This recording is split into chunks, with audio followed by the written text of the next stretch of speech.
जय श्री कृष्ण. मंगल Tomare YouTube चॅनलमध्ये तुम्हा सर्वांचं स्वागत आहे.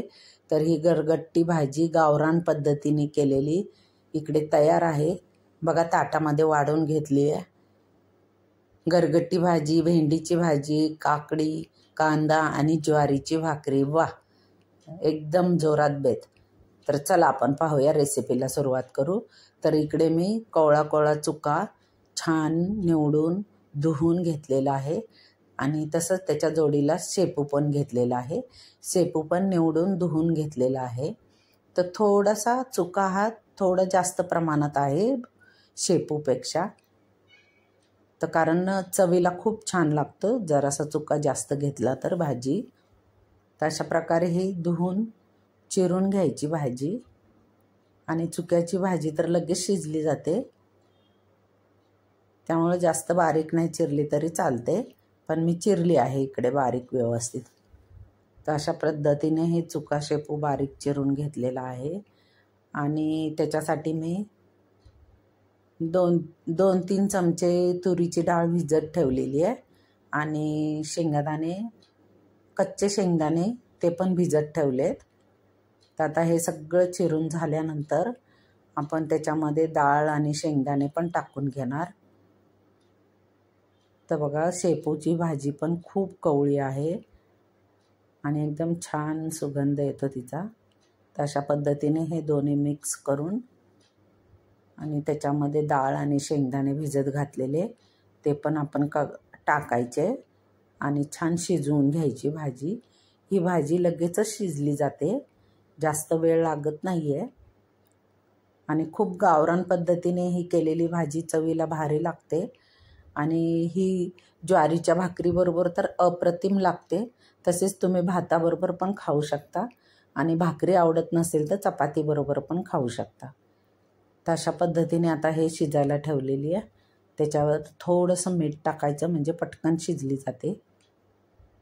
मीठ टाकून झाकण ठेवायचं आणि मीडियम गॅसवरती शिजू द्यायची. तुम्हाला हवं तर कुकरमध्ये पण शिजवून घेऊ शकता, पण मी कढईमध्ये शिजत ठेवलेली आहे छान मीडियम गॅसवरती. आता हे शिजलेली आहे बघा भाजी मस्त. तर ह्याला छान हाटून घ्यायची. त्याच्यामध्ये थोडंसं चण्याचं पीठ, चण्याच्या पिठामुळे भाजी एकजीव होते.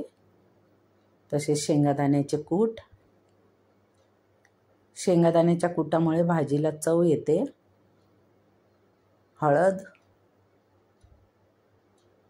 लाल मिरची पावडर 2 चमचे. तुम्हाला हिरवी मिरची हवे तर हिरवी मिरचीचा पण वापर करू शकता. हिरवी मिरची, लसूण आणि कोथिंबीर छान वाटून घ्यायची किंवा ठेचून घ्यायची, ती पण टाकू शकता, पण मला लाल मिरची पावडरचीच आवडते. तर शेंगाचं कूट, चण्याचं पीठ आणि लाल तिखट, हळद टाकून छान हाटून घेतलेली आहे बघा. सुंदर कलर दिसत आहे. तर आता आपण हे एका भांड्यामध्ये काढून घेऊया आणि मग त्याला फोडणी द्यायची.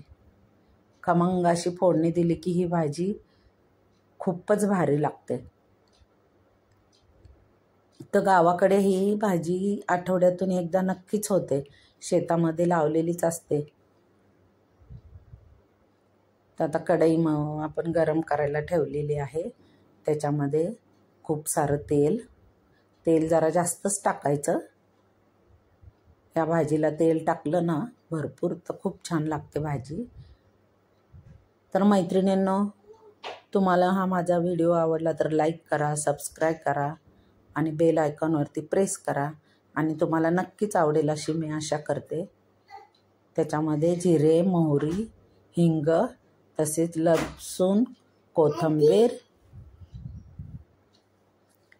कोथिंबीर भरपूर टाकलेली आहे. आणि छान लाल झाल्यानंतर खमंग अशी फोडणी द्यायची. तर छान आता तेल तापलेले, खमंग अशी फोडणी बसलेली आहे. वाह, मस्त सुगंध येत आहे फोडणीचा. अशा पद्धतीने फोडणी दिली ना की भाजी चवीला झक्कास लागते. वाह, सुंदर. आता याला मंद गॅसवरती थोडा वेळ शिजू द्यायचं, कारण आपण आहे ना त्याच्यामध्ये चण्याचं पीठ टाकलेलं आहे. त्यामुळे छान शिजू द्यायची. तुम्हाला हवी तर ह्याच्यावरती कोथिंबीर पण टाकू शकता कच्ची. मला आवडते म्हणून मी टाकणार आहे थोडीशी. तर अशा प्रकारे ही भाजी ज्वारीच्या भाकरीबरोबर, चपातीबरोबर, भाताबरोबर नक्कीच खावा आणि अशा पद्धतीने करून बघा. आपण भाजी शिजताना थोडंसं मीठ टाकलं होतं, तर अजून थोडंसं मीठ टाकत आहे चवीनुसार.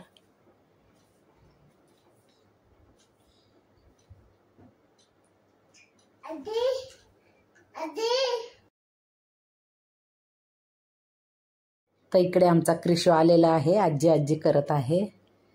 त्याचा पण आवाज रेकॉर्ड झाला आहे. तर बघा भाजी तयार आहे. तर लाईक करा, सबस्क्राईब करा आणि संपूर्ण व्हिडिओ पाहिल्याबद्दल धन्यवाद.